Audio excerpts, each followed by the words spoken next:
Hello, Knights fans. We're back with another edition of the FDU Men's Basketball Report. I'm joined here by Coach Greg Herenda. Coach, 3 games in 3 days at the Johnny Bach Classic last week at Fordham. Just walk me through the weekend and what you saw from the team.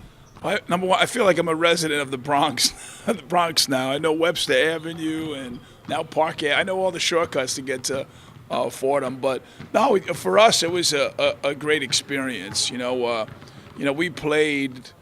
Fordham, who's playing really good basketball on their floor. And in retrospect, we played them pretty tough. Second half there, we tied them 25-25. But in totality, we got a lot of experience. A lot of young guys played. We won a basketball game. We lost a game that third day. I just don't think we had enough gas, in the tank. But this is what, our league, I looked up our league schedule and standings, and right now, us and LIU are the only teams that have 2 or 3 wins. Everybody else has 1 win or no win. So for the Northeast Conference coaches and teams, this is when you pay your dues right now. And we paid our dues over there, but just to see us play as well as we did on the second night against Lipscomb was very encouraging, because we kind of figured out how we need to play, and we just need to put that together more often. But our offense and defense clicked, and came out there with one, really, really good win.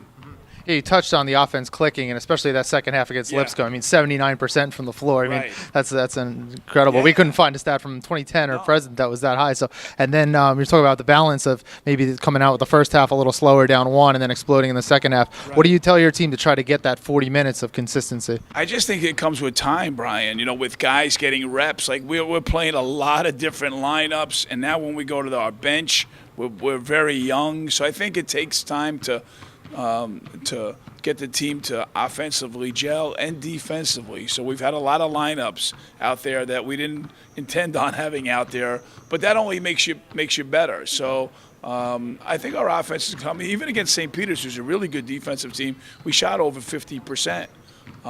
We need to rebound better and get St. Peter's just played well. They made every shot, and we knew going into the game that they were due, because they're a good team, and they hadn't to that point made a lot of shots. So it was kind of a perfect storm in the St. Peter's game. Fordham's really good. Looking back, Seton Hall's really good. So we have 3 losses to 3 teams that are really good basketball teams on their floors, except for St. Peter's, which was a neutral court. But there are no excuses. We are who we are, and I like where we're at. We need to improve. We need to figure it out. And we will. One of those standout performances, Stephon Jiggets put up first triple-double in the NEC since 2010. Talk a little bit about Steph's maturity now, one of the more senior guys on the team in his 3rd year with the Knights. Well, Steph is just a player that it's not surprising, because he can really, really see the floor. When he's shooting the basketball, obviously he can score, and he's a big, rugged guy that can rebound and make plays. So that's the Stephon Jiggets that we need on a nightly basis. And it was just really, I was getting ready to take him out, and the players at the end of the bench all knew about it. And the next thing you know, he just got the last, I think, a rebound or assist or whatever. So I'm happy that he's part of history. Darian Anderson in that turn. I mean, he wasn't going to play in the Lipscomb game, and was heroic, and it was a tremendous effort. And Mike Holloway, every time I talk, he was stretching out his thigh. It was an act of attrition that weekend, but we stayed together and we played hard. So we had a lot of very special individual accomplishments, but we also had some good team accomplishments as well. But now we've got 10 days to rest. And if any team that I've ever coached needs time not only to rest and recover and heal, it's this year's night team. Yeah, we talked about that break. You get the Thanksgiving holiday, and you had practice today, 10 days off until the next game to Army. The team is clearly banged up with Earl and a couple of Gus, and then you have Darian hobbled and Mike hobbled, and even Darnell getting a little knocked up, and Tyrone with his knee. So there's a lot of moving parts, a lot of new lineups and things of that nature. So how important are these 10 days? I mean, you talk about rust, and maybe it's it's better to reset for these 10-day break, and then.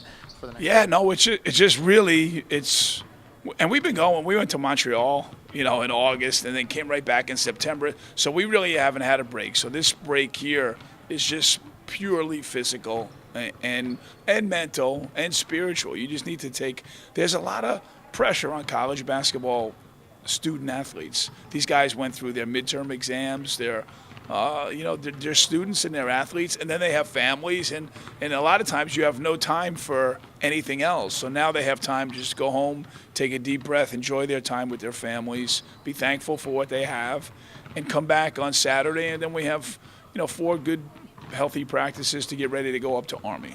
So, yeah, Army West Point next on the docket. A team that you know very well. High-scoring game here last year. I think it was 96-85, the final 11-point win there for the Knights. What do you expect this year from the team, and what do you see usually on a year-to-year basis from Army? We're the coaches are trying to take a deep breath too, but what we know of them, very fast. They were very fast here last year. They lost a lot of good players, but they're still a team that's playing a lot of possessions. They push it, they score it.